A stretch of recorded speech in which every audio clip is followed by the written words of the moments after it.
Hi friends, కొద్ది రోజుల క్రితం నెట్ఫ్లిక్స్లో అంధకారం అనే తమిళ సస్పెన్స్ థ్రిల్లర్ మూవీ రిలీజ్ అయింది. ఈ మూవీ తెలుగులో కూడా ఉంది. ఇప్పటివరకు మీరు ఈ మూవీని చూడకపోతే తప్పకుండా చూడండి. ఈ మూవీ చాలా బాగుంది. టేకింగ్ ఇంకా అద్భుతంగా ఉంది. అయితే ఈ మూవీ కొంచెం కన్ఫ్యూజింగ్గా ఉంటుంది. ఎందుకంటే మూవీలో డిఫరెంట్ టైమ్ లైన్స్కి సంబంధించిన స్టోరీని మనకు ఆ టైం ప్రకారం చూపకపోవడం వలన కన్ఫ్యూజ్కి గురవుతాం. కానీ మూవీలోని క్యారెక్టర్స్ని సరిగ్గా ఫాలో అయితే అంత కన్ఫ్యూజ్గా ఏమీ అనిపించదు. ఇవాళ నేను డిఫరెంట్ టైమ్ లైన్స్లో జరిగిన ఈ మూవీ స్టోరీని ఎక్స్ప్లెయిన్ చేయబోతున్నాను. ఈ మూవీలో 3 ప్లాట్స్ ఉంటాయి. వాటిలో అంధుడైన సూర్యం స్టోరీ, సైకాటిస్ట్ అయిన doctor Indran story, cricket coach Vinod story.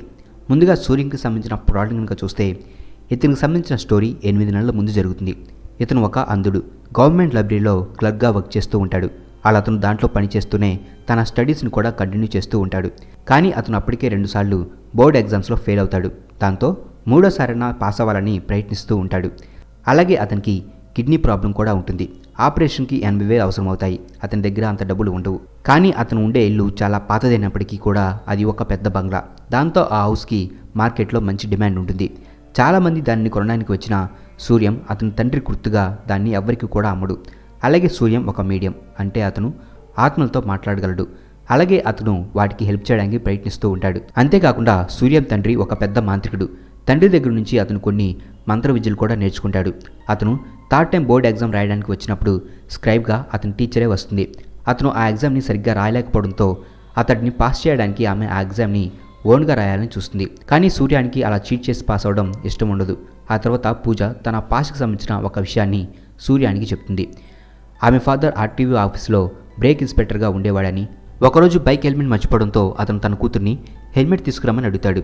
కానీ ఆమె కాలేజీకి అప్పటికే లేట్ అయిందని చెప్పడంతో అతను కూడా సరే అని బైక్ డ్రైవ్ చేస్తాడు. అయితే అనుకోకుండా అప్పుడు జరిగిన ఒక యాక్సిడెంట్లో తలకు బాగా గాయం అవడంతో అతను స్పాట్లోనే చనిపోతాడు. దాంతో ఆ సంఘటన తలుచుకొని ఆమె ఎప్పుడు కూడా బాధపడుతుంటానని సూర్యానికి చెప్తుంది. ఒక చిన్న థియేటర్ని రన్ చేసే సూర్యం మామి నుంచి కొన్ని సంవత్సరాల క్రితం బ్రాడ్వే అనే కంపెనీ సూర్యం నాన్న రాసిన మాన్యుస్క్రిప్ట్లను పబ్లిష్ చేయడానికి ఇంట్రెస్ట్ చూపారని తెలుసుకున్న సూర్యం వాటిని తీసుకొని బ్రాడ్వే పబ్లిషర్ దగ్గరకు వెళ్తాడు. కానీ ఆ బ్రాడ్వే ఓనర్ వీటికి అప్పట్లో మంచి ఆదరణ ఉండేదని, ఇప్పుడు ఇలాంటి బుక్స్ ఎవరు చదువుతున్నారని చెప్పి వాటిని తీసుకోవడానికి ఒప్పుకోడు. వారి మాటల్లో ఆ ఓనర్కి సూర్యం ఇంకా వాళ్ళ నాన్న ఉన్న బంగ్లాలోనే ఉంటున్నాడని, అలాగే అతనికి కూడా మంత్ర విద్యలు వచ్చని తెలుసుకుంటాడు. దాంతో అతను డీల్ చేస్తున్న ఒక ప్రాపర్టీ గురించి చెప్తాడు. ఆ బిల్డింగ్లో ఏవో ఆత్మలు ఉన్నాయని, వాటిని పట్టుకోవడానికి ఇంతకుముందు వచ్చిన వారు కూడా మరణించారని, వాటిని బంధిస్తే ₹1,00,000 ఇస్తారని చెప్పడంతో దానికి సూర్యం ఒప్పుకుంటాడు. అతను తీసుకొచ్చిన పుస్తకాలను తిరిగి లైబ్రరీలో దాయాలని చూస్తాడు. అయితే అతను అక్కడ విడిచిపెట్టిన మరొక బుక్ ఎవరో తీసుకుని వెళ్తారు. దాని గురించి అతను బాధపడతాడు, ఎందుకంటే అది సాధారణమైన బుక్ కాదు. ఆ తర్వాత సూర్యం ఆ అపార్ట్మెంట్కి వెళ్ళి ఒక ఆత్మని బంధిస్తాడు. కానీ ఊహించని విధంగా అక్కడ మరొక ఆత్మ ఉండడంతో అది సూర్యం మీద దాడి చేస్తుంది. దాని నుంచి సూర్యం ఎలాగో ప్రాణాలతో బయటపడతాడు.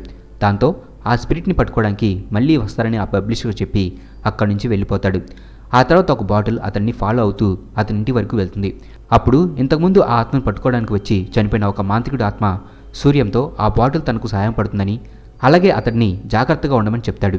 అయితే సూర్య మామయ్య అతడిని అలాంటి పనులకు దూరంగా ఉండమని చెప్తాడు. అయినా సూర్యం ఆ అపార్ట్మెంట్కి వెళ్ళి అక్కడున్న మరొక ఆత్మను కూడా బంధిస్తాడు. ఆ తర్వాత సూర్యం పబ్లిషర్కి కాల్ చేసి అతను అక్కడున్న ఆత్మను పట్టుకున్నాడని చెప్తాడు. ఆ సమయంలో ఆ పబ్లిషర్ సూర్యం హౌస్లోనే ఉంటాడు. అక్కడ అతను సూర్యానికి తెలియకుండా అతని ఇంటి కొలతలు తీసుకుంటాడు. సూర్యం అతని మామయ్యకి జరిగిందంతా చెప్తాడు. అప్పుడే సూర్యానికి అతను బంధించిన ఆత్మని ఒక గడియ లోపల పూడ్చిపెట్టాలని తెలుసుకుంటాడు. దాంతో సూర్యం ఆ ఆత్మని పూడ్చిపెట్టాలనుకుంటాడు. కానీ సూర్యం ఇంటిని తన పేరును రాయించుకోవడానికి ఆ పబ్లిషర్ కొంతమంది గూండాలను సూర్యం దగ్గరికి పంపిస్తాడు. అతను వారిని ఎదిరించడంతో ఆత్మ బంధించబడి ఉన్న బాటిల్ని పగలగొట్టి సూర్యాన్ని దారుణంగా పొడిచి చంపేస్తారు. వారు సూర్యం వేలు ముద్దలను తీసుకొని అక్కడి నుంచి వెళ్ళిపోతారు. బాటిల్ పగిలిపోవడంతో ఆ ఆత్మ కూడా బయటకు వస్తుంది. సూర్యం బాడీని అతని మామయ్య చూస్తాడు. కానీ పోలీసులకి అతను ఎవరో తెలియదని చెప్తాడు.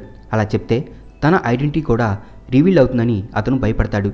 కొన్ని రోజుల తర్వాత సూర్యం కనిపించడం లేదని పోలీసులకి రిపోర్ట్ చేయడానికి పూజ, సూర్యం ఫ్రెండ్ వస్తారు. పూజ చెప్పిన ఆనవాళ్లతో ఉన్న చనిపోయిన సూర్యం ఫోటోలను పూజకి చూపించడంతో ఆమెకు సూర్యంని ఎవరో దారుణంగా చంపారనే విషయం తెలుస్తుంది. ఆ ఫొటోస్లలో సూర్యం రాసిన బ్రైడీ స్క్రిప్ట్ నెంబర్ని చూస్తుంది పూజ. దాంతో ఆమె సూర్యం ఇంటికి వెళ్తుంది. అక్కడ ఆమె ఆ నెంబర్తో ఉన్న క్యాసెట్ని వింటుంది. దాంట్లో సూర్యం పూజ నాన్న ఆత్మతో మాట్లాడిన మాటలు ఉంటాయి. తాను చనిపోవడానికి పూజ కారణం కాదు అని, దాంట్లో ఆమె తప్పు ఏమీ లేదని పూజ నాన్న చెప్తాడు. సూర్యం ఇంటి ముందు ఆ ప్రాపర్టీ బ్రాడ్వే కంపెనీ సొంతం అన్నట్టు రాసి ఉండడంతో పూజకి ఆ పబ్లిషరే సూర్యంని చంపి ఉంటాడని అనుమానం వస్తుంది. ఆ పబ్లిషర్ దగ్గరికి వెళ్ళి సూర్యం ఇంటి ముందు వారి బోర్డు ఎందుకు ఉందో అడుగుతుంది. సూర్యం అప్పు తీర్చలేదని, అందుకే అతని ఇల్లు స్వాధీనం చేసుకున్నామని చెప్పి ఆమె మీద కోపడతాడు పబ్లిషర్. ఆ తర్వాత పూజ సూర్యం ఇంటికి వెళ్ళి అక్కడ ఉన్న క్యాసెట్స్లని ఫోన్ని తీసుకుంటుంది. అప్పుడే ఫోన్ సడన్గా రింగ్ అవుతుంది. ఆమె దానిని లిఫ్ట్ చేసినప్పుడు సూర్యం ఆత్మ పూజతో మాట్లాడుతుంది. అప్పుడు ఆమె సూర్యంని అతను చనిపోవడం గురించి అడుగుతుంది.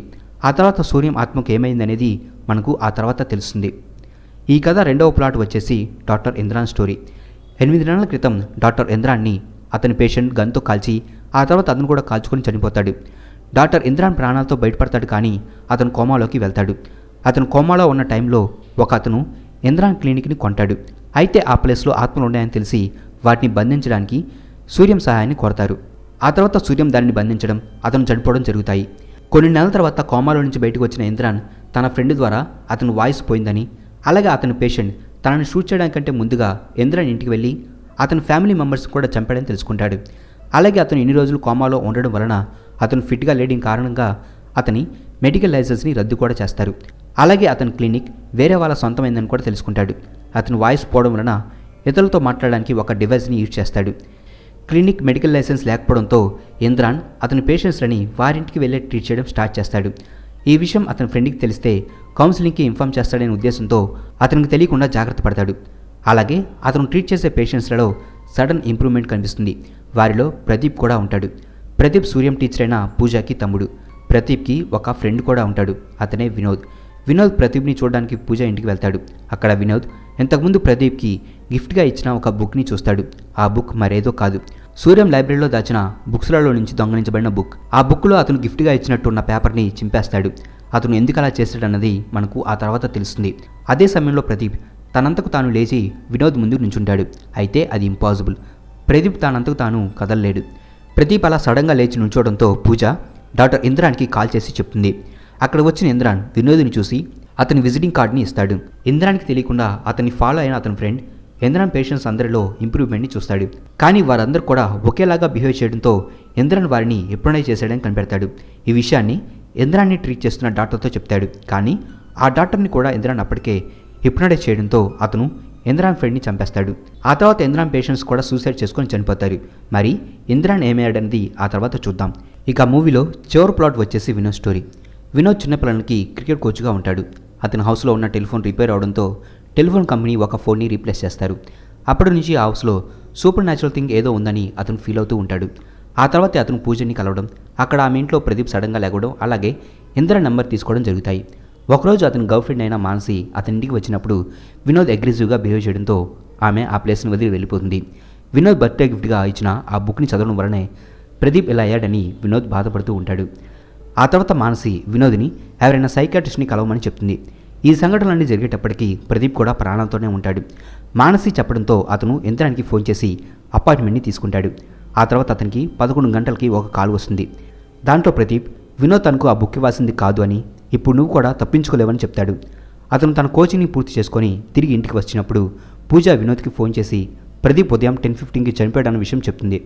ఇది విన్న వినోద్ భయపడతాడు. ఎందుకంటే మార్నింగ్ ప్రదీప్ అతనితో మాట్లాడిన టైం 11, కానీ అతను 10:15కే చనిపోవడంతో అతనితో ప్రదీప్ ఆత్మ మాట్లాడిందని భయపడతాడు.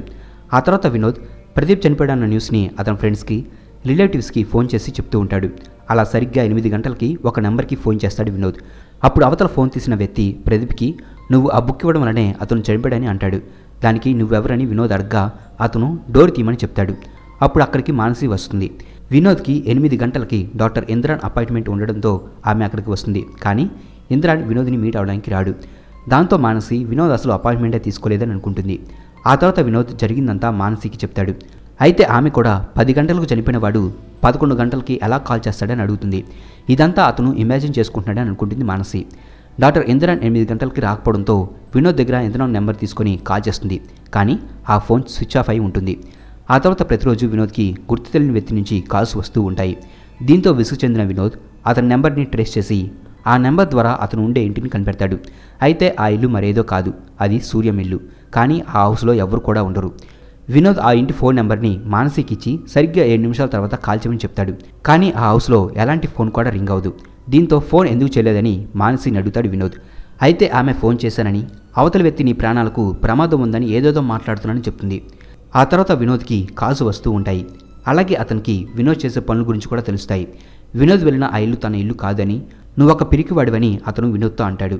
ఇలా వినోద్కి ఫోన్లో బెదిరింపులతో పాటు అతను కొన్ని విచిత్రమైన సంఘటనలు కూడా ఫేస్ చేస్తాడు. దాంతో అతను తనతో మాట్లాడేది ఏదైనా సూపర్ న్యాచురల్ థింగా లేక అతను ఊహించుకున్నాడనే తెలుసుకోవడానికి ఒక 8 స్పేడ్ కార్డుని తీసుకొని దాంతో ఫోటో దిగి ఆ ఫోటోని మానస్కి పంపిస్తాడు. ఆ తర్వాత వినోద్ మళ్ళీ ఆ ఫోన్ నెంబర్కి కాల్ చేసి నీకు నిజంగా శక్తి ఉంటే అతని పాకెట్లో ఉన్న కార్డు ఏమిటో చెప్పమని అంటాడు. దానికి ఆ ఫోన్ లిఫ్ట్ చేసిన అతను జోకర్ అని చెప్పి కావాలంటే ఒకసారి చెక్ చేసుకోమని చెప్తాడు. దాంతో వినోద్ ఆ కార్డుని చెక్ చేయగా అది జోకర్ కార్డు లాగా మారుతుంది. వినోద్ మానసికి ఫోన్ చేసి అతను పంపించిన ఫోటోలో ఉన్న కార్డు ఏమిటో చెప్పమని అడుగుతాడు. అయితే ఆ ఫోటోలో కూడా జోకర్ ఉందని మానసి చెప్తుంది. అతని రూమ్లో పడి ఉన్న 8 స్పీడ్ కార్డ్ని తిప్పి చూడగా అది కూడా జోకర్ లాగా మారుతుంది. దాంతో వినోద్కి చాలా భయం వేస్తుంది. అప్పుడే ఆ ఫోన్ దానంతటికదే ఒకరికి ఫోన్ చేయడాన్ని వినోద్ చూస్తాడు. ఆ ఫోన్ రిసీవర్ తీసుకున్న వినోద్ అవతల మాట్లాడుతున్న మనోజ్ అనే వ్యక్తిని కలుసుకోవాలని అతని ఫోన్ నెంబర్ తీసుకుంటాడు. ఆ తర్వాత రోజు వినోద్ మనోజ్ని కలుసుకుంటాడు. ఈ మనోజ్ మరెవరో కాదు, సూర్యం ఫ్రెండ్. మనోజ్ ద్వారా సూర్యం 8 దినాల క్రితం చనిపోయాడని, అతను వెతుక్కుంటూ వెళ్ళిన ఇంట్లోనే సూర్యం ఉండేవాడని, అలాగే అతను గవర్నమెంట్ లైబ్రరీలో క్లర్క్గా పనిచేశాడని వినోద్ తెలుసుకుంటాడు. మనోజ్ దగ్గర నుంచి సూర్యం ఫోన్ నెంబర్ తీసుకొని ఫోన్ చేస్తాడు, కానీ ఎవ్వరు కూడా లిఫ్ట్ చేయరు. దాంతో తనకు డైలీ కాల్ చేస్తుంది సూర్యం ఆత్మే అని అనుకుంటాడు వినోద్. అసలు ఆ కాలర్ ఎందుకు తనను టార్చర్ చేస్తున్నాడు, అతని మోటివ్ ఏమిటో తెలుసుకోవాలనుకుంటాడు వినోద్. అలాగే ఆ గదిలో ఏమైనా సూపర్ న్యాచురల్ థింగ్స్ జరిగితే క్యాప్చర్ చేయడానికి వినోద్ అతని రూమ్లో ఒక కెమెరాని కూడా పెడతాడు. కానీ అక్కడ జరిగే సంఘటనలు ఏమీ కూడా దాంట్లో రికార్డ్ అవ్వవు. అలాగే ఆ కాలర్ వినోద్కి ఫోన్ చేసినప్పుడు వినోద్ నువ్వెవరో నాకు తెలిసిందని, నన్ను ఎందుకు టార్చర్ చేస్తున్నావని అడుగుతాడు. అయినా ఆ కాలర్ వినోద్ని నిందిస్తూనే ఉంటాడు. ఆ తర్వాత ఆ కాలర్ వినోద్ని చంపడానికి ప్రయత్నిస్తాడు. దాంతో వినోద్ ఆ రూమ్ని వదిలి వెళ్ళాలనుకుంటాడు, కానీ ఆ రూమ్ డోర్ లాక్ చేసి ఉంటుంది. ఆ తర్వాత వినోద్ పూజకి ఫోన్ చేసి ఆమె హెల్ప్ అడుగుతాడు. అప్పుడు ఆ రూమ్లో కీకున్న డైస్ దానంతటికదే మూవ్ అవుతూ ఉంటుంది. ఆ డైస్ ఒక నెంబర్ చెప్తుందని గ్రహించిన వినోద్ ఆ నెంబర్ని నోట్ చేసుకుంటాడు. అప్పుడే అతనికి అర్థమవుతుంది ఆ నెంబర్ అతని ఫోన్ది అని. ఆ స్క్రిప్ట్ని తిప్పి చూడగా దాంట్లో సూర్యం ఫోన్ నెంబర్ కూడా ఉంటుంది. అదే సమయంలో అక్కడికి వచ్చిన పూజ లాక్ అయిన ఆ డోర్ని ఓపెన్ చేస్తుంది. ఆ తర్వాత పూజ ఫోన్ తీసుకొని సూర్య నెంబర్కి కాల్ చేస్తాడు. అయితే సూర్య నెంబర్ ఆల్రెడీ పూజ దగ్గర ఉండడంతో ఈ నెంబర్ నీ దగ్గర ఎలా ఉందని పూజని అడుగుతాడు. అప్పుడే వినోద్కి సూర్యం అతని స్టూడెంట్ అని, అతను చనిపోయి 8 నెలలు అయిందని చెప్తుంది. వినోద్ సూర్యంకి ఫోన్ చేసినప్పుడు తన హౌస్లో ఉన్న ఫోన్ మోగుతుంది. అప్పుడు సడన్గా ఫోన్ని ఎవరో లిఫ్ట్ చేస్తారు. దాంతో వినోద్ చెక్ చేయడానికి అతను రూమ్లోకి వెళ్తాడు. ఫోన్ లిఫ్ట్ చేసిన సూర్యం ఆత్మ పూజతో వినోద్ ప్రమాదంలో ఉన్నాడని, అతన్ని అక్కడి నుంచి తీసుకుని వెళ్ళిపోమని చెప్తాడు. అయితే సూర్యం ఆత్మ ఇదంతా చేస్తుందనుకున్న వినోద్ కోపంతో ఆ ఫోన్ని వెరగొడతాడు. ఆ తర్వాత రూమ్లోకి వచ్చిన పూజ వినోద్కి ఆ ఫోనే మీడియం అని, దాని ద్వారా చనిపోయిన వారితో మాట్లాడవచ్చని, అలాగే సూర్యం ఎన్ని రోజులు నిన్ను కాపాడుతున్నాడని, నిన్ను మరేదో ఆత్మ చంపడానికి ప్రయత్నిస్తుందని చెప్తుంది. అతనెవరో తెలుసుకోవడానికి వారు ఆ ఫోన్ని రిపేర్ చేయడానికి ప్రయత్నిస్తారు. అయితే వినోద్ ప్రదీప్ ఆత్మే వాయిస్ మార్చుకొని తనకు ఫోన్ చేస్తున్నాడు అనుకుంటాడు. దాంతో అతను మరిన్ని వివరాలు తెలుసుకోవడానికి డాక్టర్ ఇంద్రాన్ని కాంటాక్ట్ చేయడానికి ఒక నెట్ సెంటర్కి వెళ్తాడు. అక్కడికి వెళ్ళిన అతనికి కొన్ని షాకింగ్ విషయాలు తెలుస్తాయి. ప్రదీప్తో పాటు చనిపోయిన కొంతమంది పేషెంట్స్తో పాటు ఇంద్రాన్ కూడా చనిపోయాడని. గతంలో ఇంద్రాన్ ఇచ్చిన ఒక ఇంటర్వ్యూని చూసిన వినోద్కి మైండ్ బ్లాక్ అవుతుంది.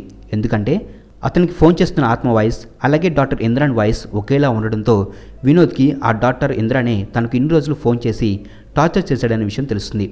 ఇంద్రాన్ వాయిస్ పోవడం వలన అతని ఒరిజినల్ వాయిస్ ఎలా ఉంటుందో మనెవ్వరికీ చివరి వరకు తెలియదు. ఆ తర్వాత వినోద్ ఆ ఫోన్ని తీసుకొని దూరంగా వెళ్ళి ఇంద్రాన్ ఆత్మతో మాట్లాడతాడు. అప్పుడే చాలా విషయాలు రివీల్ అవుతాయి. ఇంద్రాన్ ఎందుకు అతని పేషెంట్స్ని చంపాడు, ఇప్పుడు వినోద్ని ఎందుకు చంపాలనుకుంటున్నాడు, మధ్యలో సూర్యం ఎలా వచ్చాడు, ఇలా చాలా విషయాలు రివీల్ అవుతాయి. ఇంద్రాన్ని షూట్ చేసిన తర్వాత ఆ ప్లేస్లో చనిపోయిన అతని పేషెంట్ ఆత్మని సూర్యం బంధిస్తాడు. అయితే సూర్యం చనిపోయేటప్పుడు ఆ ఆత్మ ఆ బాటిల్ నుంచి బయటకు వచ్చేస్తుంది. అప్పటికే వినోద్ సూర్యం దగ్గర నుంచి దొంగిలించిన మంత్ర విద్యకు సంబంధించిన బుక్ని ప్రదీప్కి ఇస్తాడు. అతను ఆ బుక్ ద్వారా ఆత్మలను ఆవాహన చేసుకునే ప్రయత్నం చేస్తాడు.